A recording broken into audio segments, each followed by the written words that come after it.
Several years ago, while producing the documentary, The Lost Civilizations of North America, I accompanied our research and production team through the Ohio and Mississippi River valleys. As we visited the ancient mound building cultures, it was a true adventure of discovery, for notwithstanding our prior research, we were surprised to still find an abundance of artifacts, burial mounds, and massive earthwork structures, artifacts that give evidence of a more highly advanced civilization than we have been led to believe. As we were asking some of the same questions that you're probably asking yourself right now, the why, how, and the who questions. If there were advanced cultures here in North America, why don't we know more about them? Why haven't they been more celebrated? And if the knowledge of these ancient civilizations were silenced, who silenced them and why? And how did this all come about? So in answering some of these questions and others, let me share with you some clips from our documentary, The Lost Civilizations of North America. Most Americans have no idea that ancient cities with advanced architectures once dotted the ancient North American landscape.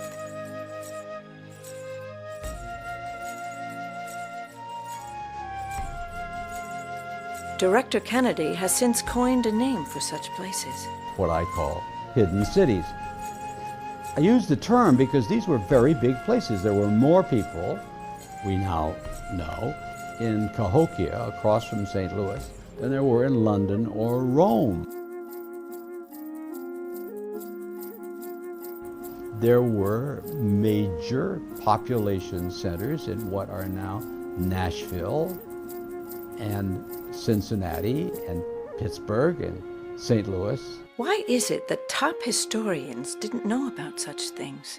How is it that this knowledge was kept from the modern public as well?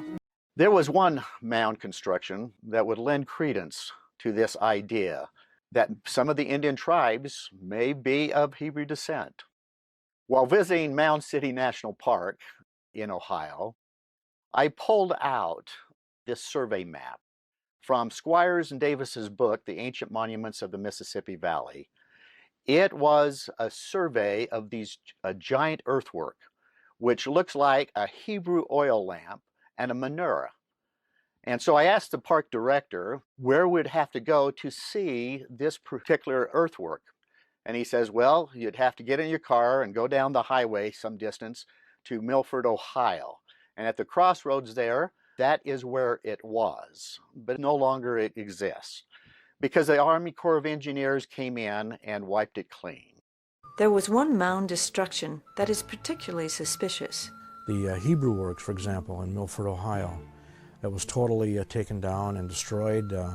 Some suggest through a certain type of funding that was done on a deliberate basis. We really can't prove that. Yet privately we know that it wasn't stopped either.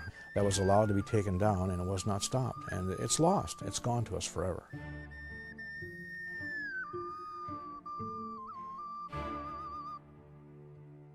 They had to be incredibly sophisticated to be able to build these mounds perfectly, in unison to an octagon shape and a circular shape.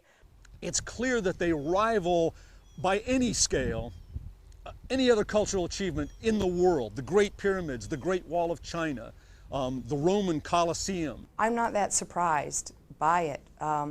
There's so many other things that we see when we start learning about and looking into Native culture that I think people on the surface may be surprised because they tend to think of Indian people as anti-intellectual or, non-scientific or somehow, living in the backwoods and not knowledgeable about things like that. The knowledge embedded in these earthworks and encoded in their structure is anything but primitive. It's remarkable. It also shows that not just high math, but these sites are lined up primarily with the lunar calendar.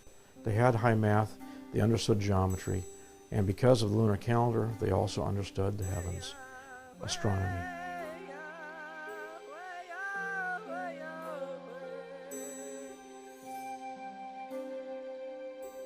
What I've learned now is just how amazing they were in terms of their knowledge of the solar system and of mathematics. And the lunar calendar comes from the Mediterranean.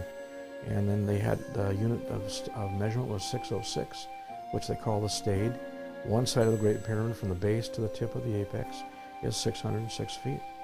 If you square inside the octagon, which the surveyors like to call, it's a term they use, squaring the circle, and you divide that up into 4 equal parts inside of cubes, you'll find those cubes are all made of 606-foot lines per cube side.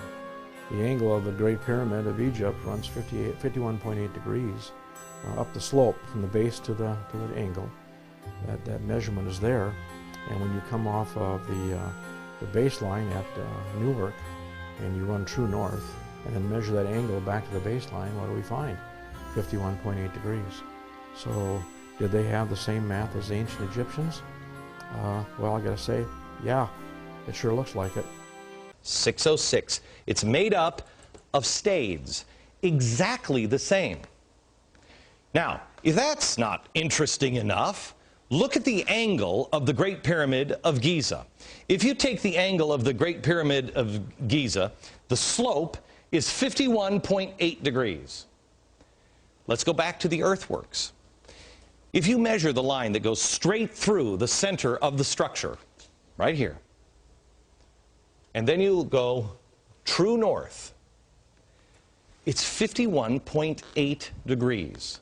That angle is exactly the same angle as the pyramids of Giza. It is the same math, the same calculations as ancient Egyptian. The agriculture, the urban design, the engineering, and the astronomy that preceded us, preceded we European Americans, are not quite us. They are other people, we felt. And in the European American tradition, there's a long, long history of our saying to ourselves, oh no, that's those people. And those people can't be as good as us people. They couldn't have built those great big things.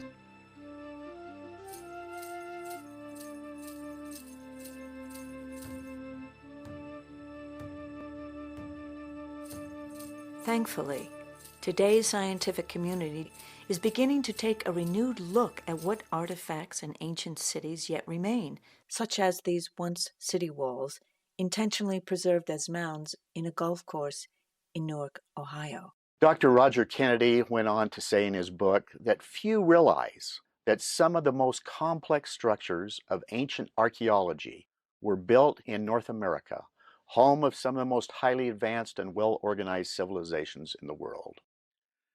In producing the Lost Civilizations documentary, we set out to interview the foremost scholars that we could find who had studied these ancient cultures and history, and in so doing, an understanding of this daunting history emerged. As we came to realize that this is indeed a larger history than just the loss of America's antiquities, these reoccurring designs gives evidence of a centralized government, as these ceremonial sites would have been designed by some master architect, as they are very similar but are not that close together. Block Hebrew, they said they'd never seen anything like it. Mainstream archaeologists at the time called this a hoax. But then in 1900, or just about after 1900, in Israel, they found the same block-style Hebrew writing. Mainstream archaeologists still dismissed the findings. They found it in Israel and they found it in Ohio. But there was another stone that they found that they couldn't argue. This is the Bat Creek stone. It was found during the course of an official Smithsonian evacuation. The Smithsonian didn't understand the meaning of the writing on the stone. They thought it was Cherokee, since it came from Cherokee country. They didn't realize that it's actually Hebrew. They had published this originally upside down. They threw it in a box at the bottom of the Smithsonian, put it in the basement. Many years later, a scholar took it out of the box, looked at it, and went, oh my gosh, it's upside down. It's Phoenician, ancient Hebrew. So what's going on here? What is that about? Where is that history?